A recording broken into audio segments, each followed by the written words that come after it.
Guys, let me tell you something. Mainstream media is losing. CNN is losing. MSNBC is losing. Fox News is kind of losing, right, as well. But guys, they know they're losing. They know that alt media, right, YouTube personalities like myself, radio, podcasts, all these other alternative forms of media are kicking their ass. And they are scared ishless. I'm telling you. In the conversation you're going to see that's going to happen over the next probably 3 or 4 years from mainstream media is going to center around the role of big tech in censorship. Because networks like CNN are going to try to use the Achilles heel of big tech. Mainly these social media platforms like Facebook, Twitter, Snapchat, etc., TikTok. They're going to try to use the Achilles heel of these companies to pressure them into silencing alternative media. And in particular, right now, they're targeting the conservatives. That's what's happening. So mainstream media is going to try to say, hey, Facebook, hey, Instagram, hey, Twitter, hey, Google. Listen, you guys might want to start censoring these alt media conservatives that we think are extremists. Or else we're going to start telling people, the masses, that you guys are contributing to this problem and that you won't clean it up. Because the reality is, for these social media companies, is that their Achilles heel is the algorithm. And that's the game that's being played here, guys. It's all about the money. CNN knows that alt media like me is a threat to the money. So they're trying to use big tech to fight their battle for them. That's what they're trying to do. But before we get into that, my name is Greg Foreman and you're watching A Black Conservative Perspective. Make sure you like, comment, and subscribe. Most importantly, share A Black Conservative Perspective, aka a leftist worst nightmare. You can also follow me on Twitter at GForemanBCP. Let's get it. All right, guys. So I want you to pay attention to this interview between Brian Seltzer of CNN and Alex Amos, a former Facebook insider, in which they're talking about the role of big tech and how companies like CNN want big tech to censor conservatives. Okay? They're just flat out telling people that. And guys, it is important to understand that the media is pushing this narrative. They're driving the censorship forward. Okay?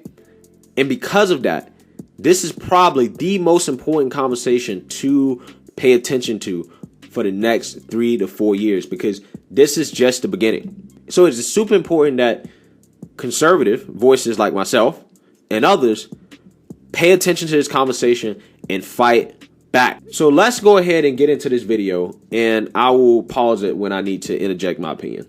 Information crisis that has been perpetuated, in my view, by platforms like the one where I used to work, Facebook, as well as Twitter and others.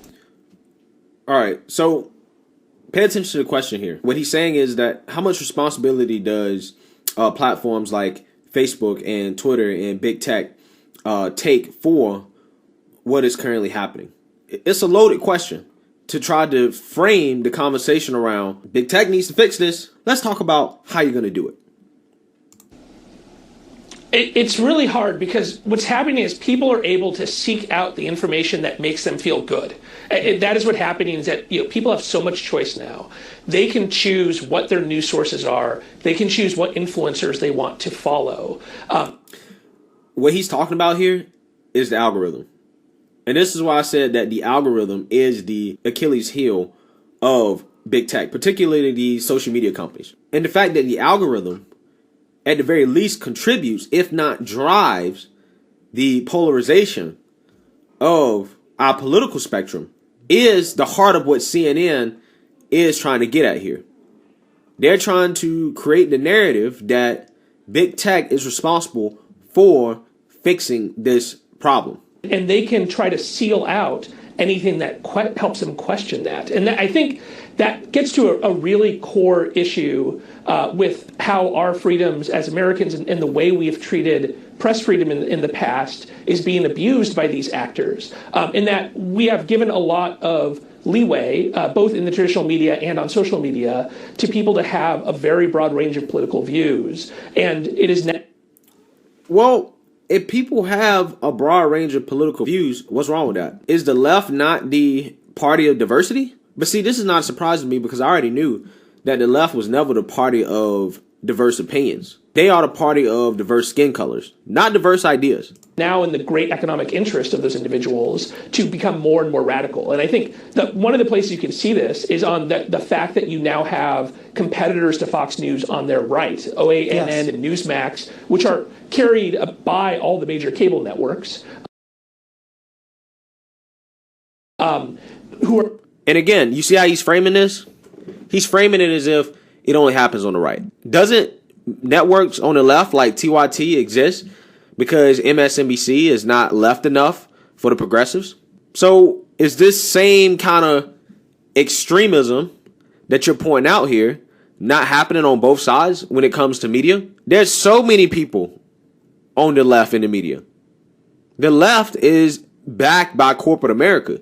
The left basically owns the media for the most part because the left put cancel culture into overdrive to the point where corporations are like, well, we got to be woke to make money, and being woke makes us money, so we're going to be woke. So really, I mean, what he's talking about is a function of capitalism, and all the money is on the left. Guys, look at all these corporations backing Black Lives Matter. What corporations are backing the Proud Boys? And I know, leftists will be like, what are you doing? How can you compare Black Lives Matter to the Proud Boys? The Proud Boys are right-wing extremists, racist, neo-Nazis. However, Black Lives Matter, they're fighting for black lives. Okay? That's what the leftists would say. And I would say, take the extreme part of the Proud Boys, the most extreme Proud Boy you can find, and take the most extreme portion of BLM. How many cities has the extreme version of the Proud Boys burned down in comparison to the extreme version of Black Lives Matter? That is the counter argument that I would make. So when the left try to say, oh, no, you can't compare the two. No. What the left conveniently leaves out is that we've seen what the most extreme version of Black Lives Matter can be. And that extreme results in massive economic damage to this country. And it results in lives lost across the country. But you never see that narrative from the mainstream media because it's profitable to be woke. All that anger that's in the streets from police brutality, all that anger is used to make Nike more money. To make all these companies that push wokeness more money. That's all it is. And all these celebrities, they're just bought and paid for by the companies to push that narrative. The media pushes it. Everybody pushes that same narrative that is profitable for them. And they do that by drowning out conservative voices. That's the game. And CNN, ironically, is playing this game. They don't want to acknowledge they're playing the game, but them censoring conservative voices, like mine's, voices that they define as alt media, they think is going to help them get their audience back. However, the problem with CNN is the fact that they don't even realize that their own ish stinks. And until they realize that, they will never be able to beat alternative media like me and other people in this space. Trying to now outflank Fox on the right because the moment Fox introduced any kind of realism into their reporting, immediately a bunch of people chose to put themselves into a sealed ecosystem. And they can do that both on cable, they can do it online, and that becomes a huge challenge of figuring out how do you bring those people back into the mainstream of fact-based reporting and try to get us all back into the same consensual reality. All right. So basically what he's saying is that how do we get people back to a consensual reality? I mean, does this man not understand that there's no such thing as a consensual reality because people grow up and live in different circumstances that give them different views on life and how reality works for them. But these airheads on CNN can't grasp the concept that somebody sees the world differently than they do. Right? They live in their little East Coast elitist bubbles where they all chatter among each other and share their super liberal ideas and beliefs. But yet they never take time to consider the beliefs of those who they don't necessarily agree with, like people on the right, like, you know, the people in the Midwest, the people in the South. What are their viewpoints? Why do they feel the way they feel? Why do they feel the need to run to a platform like Parler or to Rumble? And why is it that CNN is calling for more censorship, which ultimately is pushing them to those platforms? CNN is trying to frame this problem as something that must be solved by censoring conservative voices. And CNN knows that this just leads to a domino effect. The more censorship, the more extremism. The more extremism, the more censorship to further justify the extremism. And CNN wants it to get to the point where any kind of conservative speech is classified as extreme. That is the goal. That is how you eliminate the alt media competition. And throughout this whole interview, they're going to try their best to associate the right with being extreme. And can you? Is that possible? Seems like that's an open question. It's hard. I mean, I think we got to do a couple things. One, there needs to be an intentional work by the social media companies collaborating together to work on violent extremism in the same way they worked on ISIS. When I started at Facebook in 2015, the #1 challenge from a content perspective was the abuse of social media by the Islamic State. And there was a collaboration between the tech companies and between the tech companies and law enforcement to make it impossible for them to use the internet to recruit and radicalize mostly young Muslim men at the time around the world. All right, so you hear this. This guy is saying that we must censor conservatives the same way that we censor ISIS. The Islamic State, guys. This is what this man has said. This is how framing happens through the media. This is how they make the masses believe and associate certain ideologies with certain things. He's literally trying to associate ISIS with being a conservative. If you're a conservative, then we got to treat you the same way we treat ISIS.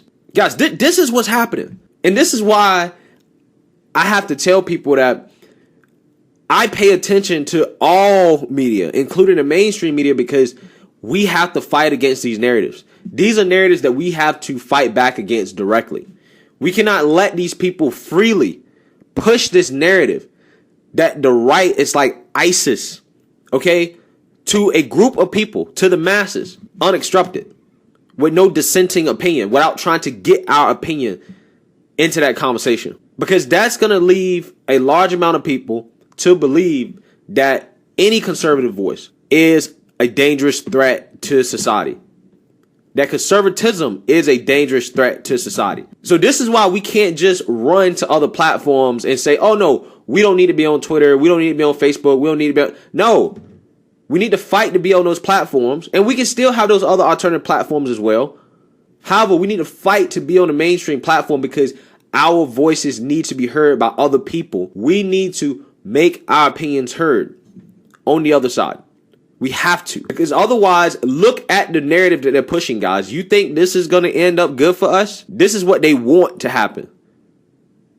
They want to censor conservatives to the point where they can only associate conservative speech with extremism. This is how the war on public opinion works. They don't want our voices in the mainstream conversation. That's the trick here. And what the leftists that are cheering this on don't realize is that this is just setting the precedent that in the future, big tech, social media, the mainstream media can call for a certain group of people or a certain type of speech or a certain viewpoint to be censored if they define it as a threat to society. If they find it potentially harmful and dangerous to society, they can shut you up. And this is something that can be applied to both sides. But as of right now, it's mainly being applied to the right. So the left is agreeing with it, not realizing that this same weapon can and will be used on you once you fall out of favor with the money. And this is why we have to push back against censorship. Now we're talking about domestic audience in the United States. And the challenge is going to be partially that ISIS did not have a domestic constituency in the United States Congress, but there is over half of the Republicans in Congress voted to overturn the election, and there will be a continual political pressure on the companies to not take it seriously. So I think first you have to focus on those violent extremists, and those companies have to be brave in that way. And second, we have to turn down the capability of these conservative influencers to reach these huge audiences. There are people. Bam. That's a direct shot at me, man. I took that personally. We have to tone down the reach of conservative influencers. They're just telling you straight up what they want to do. He didn't say extreme conservative viewpoints that align with certain conspiracy theories. No, they didn't say none of that. They said conservative influencers. We have to tone down the reach of conservative influencers. That's what this man's actively calling for. But little does he know, who's supposed to be a Facebook insider, that my reach is already turned down. So he's probably calling for more turn down of conservative reach. So they're just telling you straight up. And this is where we're at right now. So it's important that we recognize this. People on YouTube, for example, that have a larger audience than daytime CNN, and they are extremely radical and pushing extremely radical views. And see, there we go. Money talks. Alt media is winning. There's people on the internet that are completely independent that have larger audiences than daytime CNN. How crazy is that? That lets you know we're winning. You know why? Because we have a diversity of opinions. We allow the diversity of ideas to thrive. And CNN, on the other hand, who won't even cover the Hunter Biden story, which is embarrassing because they called it a conspiracy theory. But CNN wants to lecture alt media about fact-based reporting when that story was covered by alt media.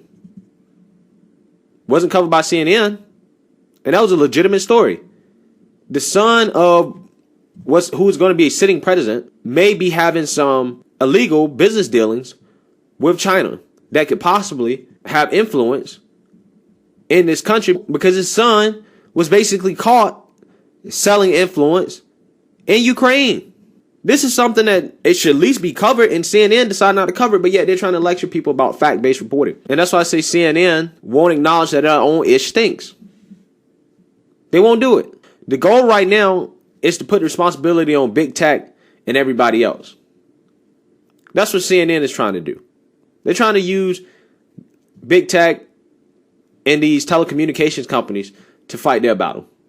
And so it's up to the Facebooks and YouTubes in particular to think about whether or not they want to be effectively cable networks for disinformation. And then we're going to have to figure out the OANN and Newsmax problem. Bro, the framing from this guy, I mean, listen to how he's talking about this. He's saying they're going to have to figure out, the Facebooks and the YouTubes, do they want to be cable networks for disinformation? Like, just listen to that framing, man. He's saying that, listen, if you don't carry a certain narrative, then you are a network for disinformation. If you don't push our point of view, then you are a network for disinformation. You know what? YouTube has already bought into it because they already tell you we promote most of our news stories through the mainstream news, the news that we categorize as legit, authoritative. They're already doing it. This man is calling for even more of it. And look where we're at. We already have censorship. Only thing it's done is create more extremism, which CNN knows, because that's the way they're going to try to get rid of conservative speech. That's the way they're going to try to do it. These companies have freedom of speech, but I'm not sure we need Verizon, AT&T, Comcast, and such to be bringing them into tens of millions of homes. He's calling for the telecommunication companies to cut them off, cut off conservatives. That's what he's calling for. This type of rhetoric, guys, is important. This conversation is important. This is allowing people to seek out information if they really want to, but not pushing it into their faces, I think, is where we're going to have to go here. Alex and Chris, thank you both. All right, guys, so there you have it. CNN recognizes that they are losing the battle, right? They know that alt media is a threat. So CNN has to go out of their way to try to brainwash the masses into thinking that conservatives are all extremists. All conservatives are extremists. That's how they try to get rid of their competition. Okay? So I think it's important, guys, moving forward to pay attention to this narrative. And we have to start responding directly to this narrative and fight against it, because we are in the war of public opinion. We're trying to get people to come to our side. Okay? That's how you ultimately ended up winning. So that means that we need to try our best to be a part of the conversation. You don't want to exit yourself out of the conversation, because otherwise we're doomed to be censored, to no voice. That's what's going to happen. And I'm going to try my best to make sure that my voice is heard in this conversation, and that we fight this narrative directly and take it on and dismiss this myth that conservatives are extremists. But let me know what you guys think. Make sure you like, comment, and subscribe. Most importantly, share a Black conservative perspective. Peace.